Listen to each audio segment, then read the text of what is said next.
안녕하세요. 오렌지 가나안교회 매일 만날 시간입니다. 오늘 본문 로마서 4장 18절에서 25절까지 읽으면서 매일 만나 시작하도록 하겠습니다. 아브라함이 바랄 수 없는 중에 바라고 믿었으니 이는 내 후손이 이같으리라 하신 말씀대로 많은 민족의 조상이 되게 하려 하심이라.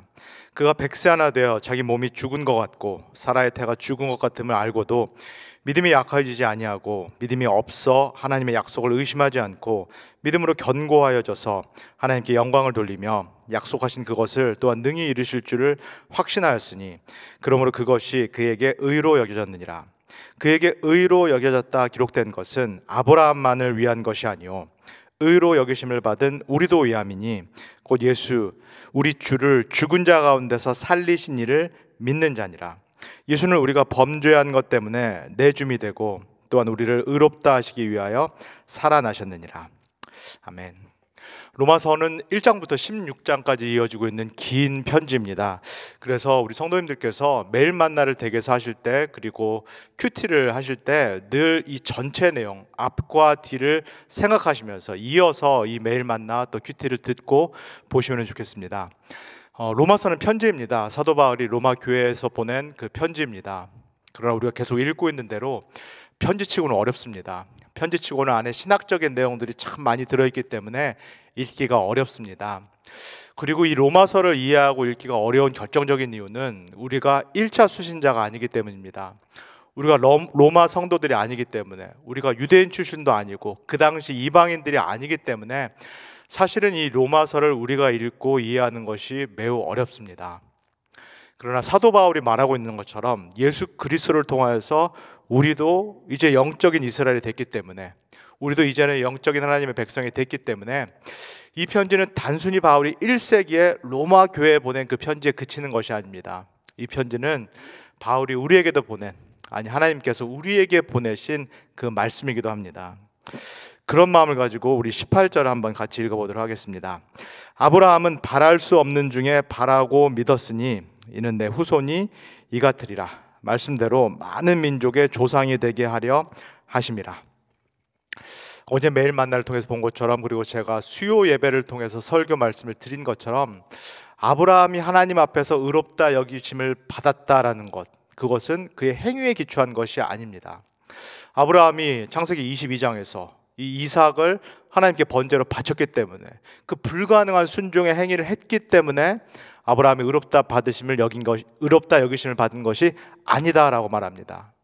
마찬가지로 창세기 17장에서 이 아브라함이 할례의 명령을 받아들이고 할례를 행했기 때문에, 순종을 했기 때문에 하나님께서 아브라함을 의롭다라고 말씀하시는 것, 그것도 아닙니다. 이 모든 것들이 아니라 이 아브라함이 하나님께서 주신 그 약속을 믿었을 때, 순수하게 그리고 절대적으로 믿었을 때, 그 순간 하나님께서 아브라함을 의롭다 여기셨다. 이 부분을 사도 바울이 계속해서 강조하고 있습니다. 한 가지 생각해 볼 것은, 그렇다고 해서 율법을 지키는 것, 행위를 하는 것, 하나님께 순종하는 것이 나쁘다는 의미가 절대 아닙니다. 이 모든 것들이 무의미하다라는 것이 절대 아닙니다. 사도 바울도 나중에 보겠지만은 우리가 반드시 율법을 지켜야 된다, 믿음이 율법을 허물어뜨리는 것이 아니다, 오히려 굳건히 세운다라는 그 이야기를 합니다. 그럼에도 불구하고 사도 바울이 계속 강조하는 것은, 아브라함도 그렇고 그리고 우리도 그렇고 율법의 순종 때문에, 행위 때문에 하나님으로부터 의인 칭호를 받는 것이 아니다. 오히려 하나님의 약속을 믿는 우리의 믿음 때문에 하나님 앞에서 내가 의인이다, 의인이라는 그 칭호를 받는다라는 것을 강조를 하고 있습니다. 여기서 우리가 믿는다라고 말할 때 이 믿음에 대해서 반드시 기억해야 될 중요한 두 가지가 있습니다. 첫 번째는 이것입니다. 우리가 오직 믿음을 통해서 구원을 얻는다라고 말을 하니까, 그러면 이 믿음이 구원이라는 것을 얻는 일종의 수단인가요? 우리가 믿는다라는 이 행위가 이 구원이라는 것을 획득하는 일종의 도구요, 수단처럼 그렇게 생각해도 되나요? 그렇지 않습니다. 만약에 믿음을 어떤 행위다라고 생각한다면, 내가 하는 어떤 행위다라고 생각을 해버린다면 이 믿음조차도 우리의 또 하나의 공로가 되고 맙니다. 아, 내가 믿었으니까, 믿음이라는 행위를 했기 때문에 이게 자격 조건이 돼서 하나님의 구원을 얻는구나. 저 믿지 않는 사람은 안 믿었기 때문에 구원을 못 받지만, 나는 믿는 행위를 내가 했기 때문에, 내가 믿기로 선택했기 때문에 그 선택에, 그 공로에 따라서 내가 구원을 보상으로 얻는구나. 또 이렇게 생각할 위험성이 농후합니다. 그러나 사도 바울이 거듭해서 말하고 있는 것처럼 믿음은 엄격한 의미에서 우리의 의지적인 결단이나 선택이 아닙니다. 요모조모 따져보고 우리가 정한 것이 아닙니다. 내가 믿어야지 구원을 받는다, 믿어야지 죽어서 천국에 가기 때문에 한번 믿어볼까? 생명보험 드는 셈 쭉 한번 믿어볼까? 그렇게 한 것이 믿음이 아니라는 것입니다. 믿음도 하나님께서 주신 선물이다. 내가 하나님을 믿게 된 거, 예수 그리스도를 믿게 된 것도 사실은 성령께서 내 안에서 불러일으키신 것이다. 그래서 믿음조차도 내가 했다라고 말할 수 없다는 겁니다. 두 번째로, 의롭다 여기심을 받는다는 거, 구원을 받는다는 거에 있어서 믿음이 이렇게 중요하다면은, 그러면은 믿음 자체로만 우리가 만족해도 될까요?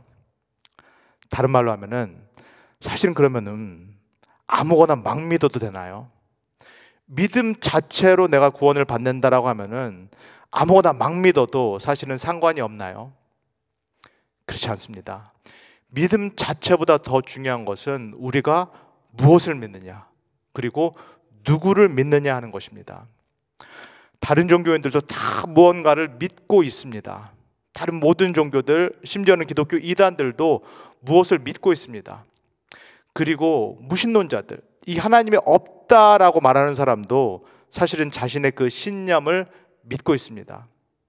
자신의 신념이 됐든, 돈이 됐든, 배경이 됐든, 든든한 부모가 됐든, 인맥이 됐든, 학연이 됐든, 지연이 됐든, 뭐가 됐든지 간에 우리 인간은 무엇이든지 믿게 되어 있습니다.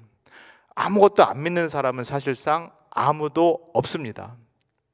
그래서 믿는다는 것 자체가 중요한 게 아니라 가장 중요한 것은 무엇을 믿느냐, 그리고 누구를 믿느냐 하는 것입니다. 그러면은 아브라함이 정확히 무엇을 믿었고 누구를 믿었길래 아무것도 안 했는데도, 하나님 앞에서 아무것도 안 한 상태에서 하나님으로부터 의롭다 여기심, 그 구원을 받았을까요? 우리 창세기 15장 5절에서 6절을 한번 읽겠습니다. 그를 이끌고, 즉 아브라함을 이끌고 밖으로 나가 이르시되 하늘을 우러러 뭇별을 셀 수 있나 보라. 또 그에게 이르시되 내 자손이 이와 같으니라. 아브라함이 닥치는 대로 아무거나 막 믿은 것이 아니라, 자기가 믿고 싶은 대로 아무거나 막 믿은 것이 아니라 하나님께서 주신 하나님의 말씀, 그리고 하나님의 약속을 믿었습니다. 우리가 반드시 기억해야 될 것이 있습니다. 우리가 아무거나 막 믿는 것이 아니라 이 믿음 앞에 있는 하나님의 말씀, 그리고 하나님의 약속을 믿는 것입니다. 하나님의 말씀, 하나님의 약속이 앞에 있는 것이고, 믿음이라는 것은 그 앞에 있는 하나님의 말씀, 약속을 뒤따라오는 것입니다.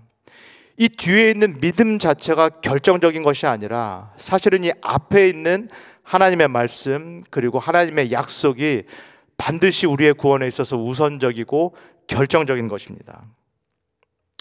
제가 이렇게 말씀드리면은 저 양반 또 따지고 있다라고 말씀하실 분들이 분명히 계시리라 싶습니다. 뭐 말씀이 앞에 있든 믿음이 앞에 있든 구원받는 데 있어서 뭐가 그렇게 중요하냐라고 생각하시는 분들이 반드시 계시리라 싶습니다. 그러나 이것이, 이 순서가 매우 중요합니다. 구원을 얻는 데 있어서 이 말씀, 약속과 믿음의 순서가 매우 중요합니다. 두 가지 이유에서 그렇습니다. 말씀이 반드시, 약속이 반드시 앞에 있어야 되고 믿음이 그 뒤를 따라와야 되는 이유, 이 순서가 뒤바뀌어 버리면은, 그래서 믿음이 앞에 있고 심지어는 내가 아무거나 막 믿어놓고 구원을 받는다라고 착각을 해버리면은, 그렇다면은 또 믿었다는 이 행위를 우리 자신의 공로로 돌릴 가능성이 농후해집니다. 우리는 저 포함해서 모두가 다 죄인이기 때문에 사실은 어떤 것도 우리의 공로로 돌릴 가능성이 농후합니다. 어떤 것도 내가 했다라고 말하고 싶고, 그래서 어떤 일도 내가 영광을 취하기를 바라는 것, 그것이 저도 포함되어 있는 죄인의 기본적인 속성입니다. 심지어는 믿음조차도 그렇게 여길 가능성이 많다는 것. 그러나 믿음 이전에 하나님의 말씀, 그리고 믿음 이전에 믿음이 붙어있는, 사실은 믿음이 따라가는 하나님의 약속이 그 앞에 있다는 것, 이 우선순위를 우리가 반드시 분명하게 설정을 해야 됩니다. 두 번째로, 사실은 우리가 믿고 있다라는 것, 우리의 믿음, 그리고 우리의 믿음의 속성이라는 것이 이렇기 때문입니다. 19절에서 20절까지를 읽겠습니다.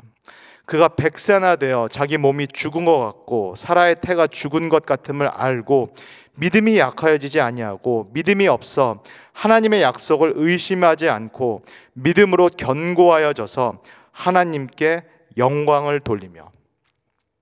우리가 다 아는 대로 아브라함은 믿음의 조상입니다. 아브라함의 믿음이 대단하다는 것을 우리가 잘 알고 있습니다. 근데 창세기의 얘기를 우리가 한번 생각해 보면 좋겠습니다. 창세기 12장에서 이 하나님의 약속이 우선적으로 앞에 있었을 때, 하나님의 약속과 하나님의 말씀이 아브라함의 우선적으로 앞에 있었을 때, 그때 뒤따라 나온 이 아브라함의 믿음이 어땠나요? 처음부터 완벽했나요? 처음부터 견고했나요? 처음부터 강건했나요? 그렇지 않습니다. 만약에 그랬다면은, 아브라함의 믿음이 처음부터 그랬다라면은 아브라함이 자신의 부인 사례를 2번이나 누이라고 속이지 않았을 것입니다. 그러면 창세기 15장에는 하나님께서 너의 자손이 뭇별처럼 바다의 모래처럼 많을 것이다, 그리고 너의 자손이 분명히 너의 아내 사라의 몸에서 나올 것이다. 하나님의 말씀, 하나님의 약속이 이번에도 먼저 있었는데 그 뒤를 따라 나오는 아브라함의 믿음은 어땠나요? 이때는 이 아브라함의 믿음이 완전했고 견고했고 또 강건했나요? 그렇지 않습니다. 만약 그렇게 아브라함의 믿음이 완전했다라면은 아브라함이 기다리지 못하고 이 여종 하갈을 통하여서 이스마엘을 낳지 않았을 것입니다. 아브라함의 믿음이 견고하지 못했기 때문에, 그때도 완전하지 못했기 때문에 인간적인 방법, 인간적인 수단을 이용해서 하나님의 약속을 스스로 이루고자 했다라는 그 이야기입니다. 그 말은 이 하나님의 약속과 말씀 뒤에 따라 나오는, 그리고 이걸 붙잡고 있는 아브라함의 믿음, 그리고 우리의 믿음은 늘상 연약하다는 얘기입니다. 늘상 흔들리고, 사실은 우리가 믿는다라고 하는 이 믿음 안에 이미 의심과 불안이 포함되어 있다라는 그런 이야기입니다. 그렇다면은 믿는다라는 것 자체, 우리가 오직 믿음이다라고 말하면서 우리 믿음을 애지중지하는데, 사실은 이 믿음이라는 자체가 우리의 구원의 기초, 구원의 반석이 될 수 없다면은 도대체 무엇에 우리가 구원의 기초, 반석을 굳건히 둬야 될까요? 우리 21절에서 22절까지입니다. 약속하신 그것을 또한 능히 이루실 줄을 확신하였으니 그러므로 그것이 그에게 의로 여겨졌느니라.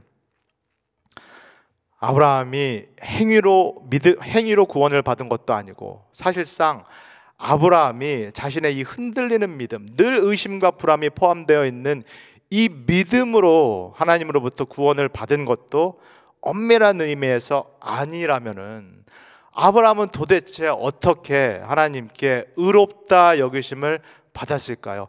아무것도 하지 않은 아브라함이 어떻게 도대체 하나님으로부터 의롭다 여기시는 이 구원의 은혜를 받게 된 것일까요?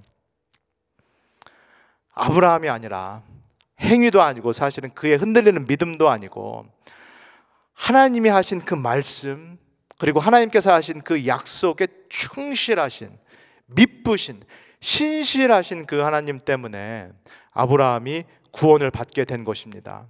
아브라함 눈에는 불가능해 보이는 그 약속, 그래서 인간적인 수단을 총동원해서 어떻게든 그 약속을 이루려고 했던 그 아브라함이 아니라, 불가능해 보이는 이 약속마저도 이룰 수 있는 그 하나님의 신실하심, 그리고 하나님의 그 능력 때문에 이 아브라함이 하나님으로부터 의롭다 하심을 받았다. 하나님으로부터 구원을 받았다라는 사실입니다. 아브라함이 그 당시 유대인들, 이방인들, 그리고 우리들의 믿음의 조상이 될 수 있었던 이유, 아브라함의 믿음도 우리와 마찬가지로 연약했고 흔들렸고 때때로는 심하게 갈등을 겪었지만, 그럼에도 불구하고 우리가 아브라함을 우리의 믿음의 조상이다라고 말할 수 있는 이유는, 아브라함의 믿음이 이 앞에 있는 하나님의 말씀 약속을 그래도 붙들고 늘어지는 그럼에도 불구하고의 믿음이었기 때문입니다. 우리 23절에서 25절까지 읽겠습니다. 그에게, 즉 아브라함에게 의로 여겨졌다 기록된 것은 아브라함만 위한 것이 아니요 의로 여기심을 받은 우리도 위함이니 곧 예수 우리 주를 죽은 자 가운데서 살리신 이를 믿는 자니라. 예수는 우리가 범죄한 것 때문에 내줌이 되고 또한 우리를 의롭다 하시기 위하여 살아나셨느니라. 죽은 자가 살아났다라는 거, 예수 그리스도께서 죽으셨다가 다시 살아났다라는 것을 믿는다라는 것도 불가능한 일입니다. 상식적으로 이것을 어떻게 믿습니까? 21세기 현대인이 이 이야기를 어떻게 믿습니까? 그러나 그럼에도 불구하고 우리가 믿을 수 있는 이유는, 이 말씀을 하신 하나님, 이 약속을 하신 하나님에게는 불가능이 없기 때문입니다. 약속하신 하나님은 반드시 자신이 뱉은 말을 지키시는 신실하시고 미쁘신 하나님이기 때문입니다. 아브라함도 마찬가지입니다. 자신의 생각에는 도무지 이 하나님의 약속을 믿을 수가 없는데, 이미 자기 자신의 몸을 바라봐도 아기를 낳을 수가 없는데, 부인 사라의 몸을 바라봐도 더 이상 아이를 출산할 수 없는 그런 몸인데, 그럼에도 불구하고 이 아브라함이 하나님의 약속, 하나님의 말씀을 바라봅니다. 아브라함의 이 믿음도 흔들렸습니다. 의심이 있었습니다. 그러나 그럼에도 불구하고 아브라함이 끈덕지게 자신에게 말씀하시고 약속하신 자신 앞에 있는 그 하나님의 말씀을 붙들었기 때문에, 붙들고 늘어졌기 때문에, 그래서 아브라함이 하나님으로부터 의롭다 여기심을 받은 것입니다. 우리도 마찬가지로 흔들리는 믿음이 있지만, 그러나 하나님의 약속을 믿기 때문에, 이 하나님은 죽었던 예수 그리스도를 다시 부활시키신 그 하나님이다라는 거, 이 하나님을 믿고 있기 때문에, 그렇기 때문에 하나님 앞에서 의롭다 여기심을 받는다라는 겁니다. 그리고 이 믿음의 조상인 아브라함은 우리 믿는 그리스도인들 뿐만 아니라 사실은 모든 인간들, 하나님으로부터 지음받은 피조물인 모든 인간들이 이 창조주 하나님에 대해서 어떤 자세, 어떤 태도를 가져야 되는가를 보여주는 인류 전체의 모범이 되기도 합니다. 한번 생각해 보시면 좋겠습니다. 우리 성도님들이 태어나실 때, 창조될 때 이 창조의 일에 기여하신 바가 있으신가요? 내가 이 땅에 태어나고 존재하게 되는 이 일에 있어서 우리 성도님들이 숟가락 하나라도 얹어 놓으신 것이 있으신가요? 아무것도 없습니다. 내가 창조되는 데 있어서, 내가 존재하게끔 되는 데 있어서 내가 기여한 일이 하나도 없습니다. 모든 것이 하나님께서 나를 위해서 하신 하나님의 일입니다. 그렇다면은 내가 구원을 받을 때, 내가 새롭게 재창조, 새 창조될 때 마찬가지로 우리가 이 일에 기여한 바가 있나요? 앞에서 제가 말씀드렸듯이 우리의 공로, 우리의 순종, 우리의 행위는 아니다라는 말씀을 드렸습니다. 심지어는 내가 믿었다라는 거 이 자체도 우리가 구원을 받는데 기여한 공로, 조건이 아니다라고 말씀을 드렸습니다. 우리가 구원을 받게 된 것도 하나님께서 모든 것을 다 하셨기 때문입니다. 하나님이 우리를 찾아 내려오셔서, 인간이 되셔서 우리 가까이로 찾아 내려오셨기 때문에, 그리고 인간이 되셔서 하나님께서 우리가 당할 수밖에 없는 모든 죄값을 십자가에서 담당하셨기 때문에, 그리고 하나님께서 우리가 어찌해 볼 도리가 없는 이 죄의 세력, 죽음의 세력, 사망의 권세를 이기시고 부활하셨기 때문에, 즉 우리 구원에 필요한 모든 것들을 사실상 하나님께서 다 하셨기 때문에 우리가 숟가락을 얹을 필요도 없을 정도로 우리의 구원을 필요한 모든 일들을 하나님께서 다 하셨기 때문에 우리가 고작 해야 될 일은 믿음으로 이 하나님께서 나를 위해서 하셨다는 일을 받아들이면 되는 거, 이거 하나만 있기 때문에 사실은 구원의 모든 일도 하나님께서 전적으로 하셨다라고 우리가 고백할 수밖에 없습니다. 그렇다면은 내가 이 땅에 있게 된 거, 존재하게 된 것도 전적으로 하나님께서 하셨다. 그러면 내가 구원을 받은 것도 전적으로 하나님께서 하셨다라고 고백할 수 있다라면은, 그러면 오늘 지금 이 땅을 살아가는 나의 삶은 어떠한가요? 그러면 오늘 이 현재는 나 혼자 아둥바둥 살아가라고 하나님께서 내버려 두신 그런 삶인가요? 나 혼자 어깨에 짊어지고 나 혼자 풀어나가야 될 어떤 짐과 같은 거, 숙제 같은 것이 우리의 인생길, 우리의 오늘의 삶인가요? 창조와 재창조, 창조와 구원을 하나님께서 전적으로 다 하셨지만 그 중간에 있는 이 현재라는 삶은 오로지 내 몫인가요? 그래서 아브라함이 기다리지 못하고 하갈을 통하여서 이스마엘을 낳은 것처럼 이 하루를 사는 삶, 이 땅을 사는 삶은 내가 내 가진 자원을 총동원해서 아둥바둥 살아내야 되는, 내 자원을 쥐어짜내가지고 아둥바둥 살아야 되는 거, 이것이 우리가 이 땅을 사는 우리의 인생일까요? 우리가 믿음의 조상인 아브라함을 통해서 배울 수 있는 것은, 인생은 마찬가지로 기다림의 연속이라는 사실입니다. 내 삶에서, 내 하루에서, 내 인생에서 내가 아둥바둥 살 것이 아니라, 쥐어짜내가지고 살 것이 아니라, 내 삶에 오늘도 들어오실 하나님께서 나를 위해 일하실 것을 기다리는 삶, 신뢰하는 삶이야말로 믿음의 삶, 신앙인의 삶이 될 줄 믿습니다. 내 하루, 내 인생에서 내 꿈, 내가 세워놓은 목표, 내 야망을 성취하는 것이 아니라 나를 지으시고 구원하신 그 하나님이 내 삶, 내 하루에 심겨주신 그 하나님의 꿈을 사실은 내가 아니라 하나님께서 나를 통해서 이루시기를, 나를 통해서 실현해 나가시기를 기다릴 수 있는 삶, 묵묵히 아브라함이 기다렸듯이, 아브라함이 약속이 이루어질 때까지 기다렸듯이 묵묵히 기다릴 수 있는 삶이 바로 우리의 신앙의 여정이 될 줄 믿습니다. 그래서 내 인생에서, 내 하루에서 내가 뭘 했다라고 말하는 것이 아니라, 그래서 내가 공로를 독차지하고 내가 영광을 독차지할 것이 아니라, 오늘 하루도 하나님께서 내 삶에서 일하셨고, 그래서 하나님의 공로고, 그래서 이 모든 것들을 통하여서 내가 하나님께 영광을 돌릴 수 있는 그런 하루가 되시기를 주님의 이름으로 간절히 소원합니다. 다 같이 기도하겠습니다. 사랑해 주님, 우리의 삶을 지으셨고 우리의 삶을 구원하신 하나님께서 오늘 하루도 우리와 동행하실 줄 믿습니다. 하나님은 눈에 보이지 않아서 믿기가 어렵습니다. 하나님께서 내 옆에 계시고 나를 위해서 일하신다라는 것을 믿기가 힘듭니다. 그래서 내가 뭘 어떻게 해보겠다라는 생각이 먼저 앞섭니다. 아브라함이, 그 믿음이 좋다라는 아브라함도 기다리지 못하고 하갈을 취해서 이스마엘을 낳은 것처럼, 믿음이 있다라는 나도 기다리지 못하고 자꾸 내가 뭘 하고자 하는, 내가 뭘 해야지만 일이 일어날 것 같은 그런 생각을 하기가 쉽습니다. 그러나 하나님, 우리의 하루가, 그리고 우리의 인생길이 기다림의 연속이다라는 것을 잊지 않도록 오늘도 축복하여 주시옵소서. 약속하신 하나님이 반드시 내 삶에서 일을 하실 것이다라는 것, 그리고 불가능해 보이는 일일지라도 이 전능하시고 미쁘신 하나님께서 반드시 내 삶에 새 일을 하실 것이다라는 것을 오늘 하루도 분명히 신뢰할 수 있도록 우리 모두를 축복하여 주시옵소서. 감사드리며 예수님의 이름으로 기도합니다. 아멘.